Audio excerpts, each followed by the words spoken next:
Yeah, yesterday was so amazing. Like after church, everything was so amazing. Like yesterday was just a good day. To have people in your corner that you really didn't know that was in your corner.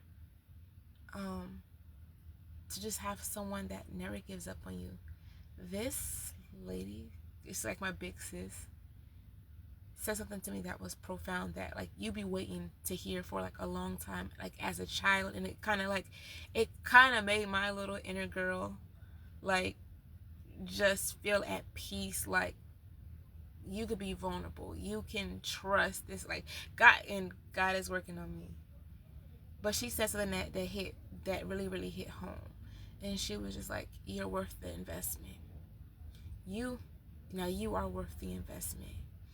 And the whole conversations that we was talking about God, and like it was just so amazing because the perspective of what God puts on her and what he put in me, and then we were able to share. And then like me, her friend, we all went out to eat yesterday, and her daughters, like it was just so beautiful yesterday because it's like for the first time, like because you when you're always the one that's, you have a good position, like it ain't even about the money, it ain't about none of that, but to be around other women that's in position, like that, you can learn from and grow from. That's the table that I want to be at. That's the table that I want to grow at.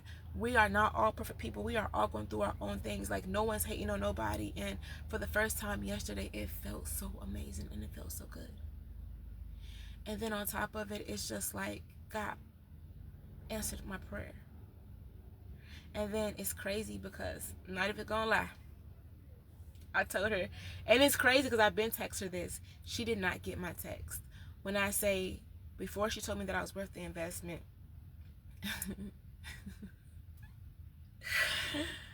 baby, when I say somebody got a problem with you, they like she literally up in church grabbed me, hugged on me, was like, what's the problem? Like, what's the problem? I was like, I text you, like, cause I don't know, it was just like I handle a lot of things wrong before. Like the old me handled like cause when I don't like you, when I don't like you, if I don't understand something, I cut off. So it's like no, God was like communicate. So I communicate. I was like right now, like God just want me to like disconnect and like we can't talk right now because when she came, so did everybody else that mistreated me. And me personally, I don't have time for stuff. So I was like, okay, God, I gotta cut. He's like, just cut it all off because I gotta see things one at a time. Like the way that I am mentally, physically, and emotionally, because you can't focus on a lot of stuff. But the people that have done stuff like you, it's easy to cut them off. I want to see her for her. And so she showed me her phone. I said, I text you. She's like, I never got a text from you. She went her phone.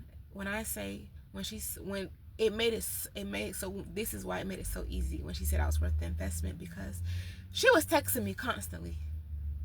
She didn't give up on me.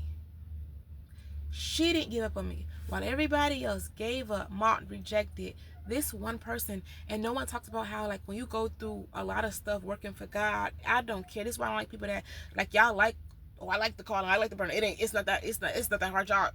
No, bump y'all. I don't like y'all. It's hard working for God.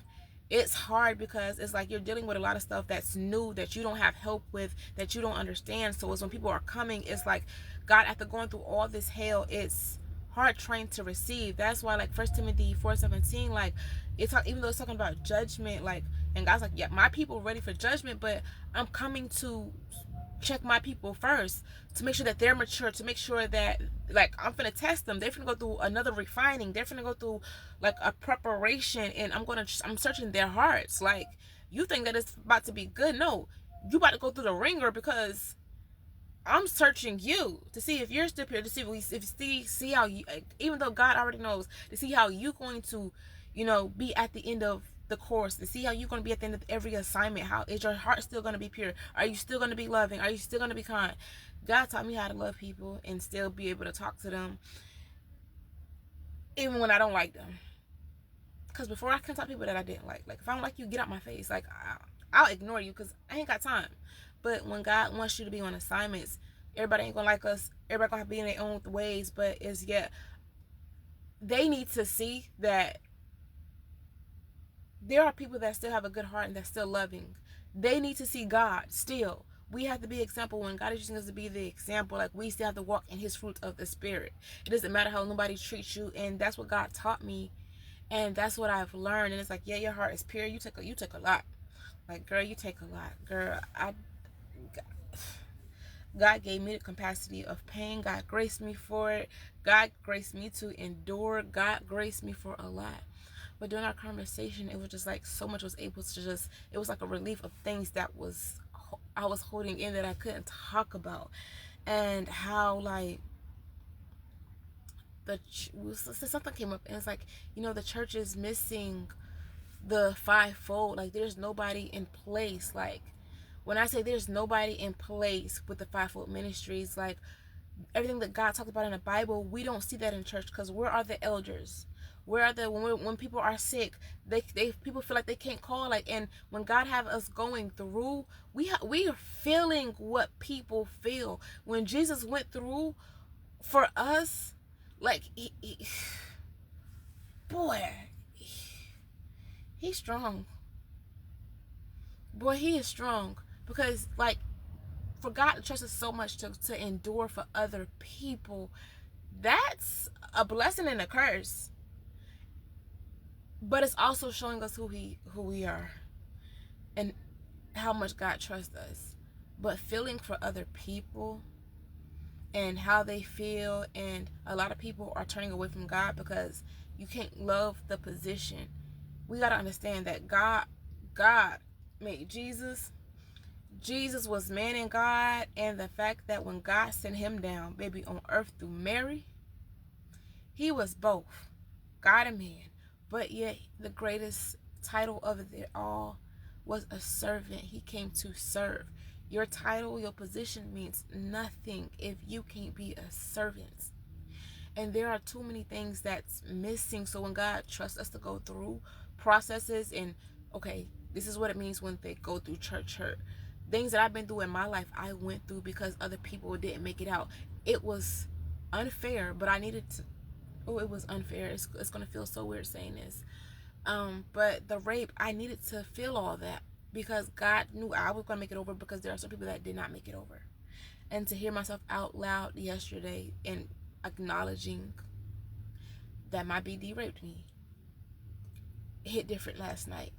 It hit different because when you tell somebody no, when they see that you got raped and come back in, and that hits different. So a lot of people and women, like, I'm for women and I'm for youth. That I do know. Lord have mercy. That I do know. We try to protect people. I don't know. Like, women go through a lot.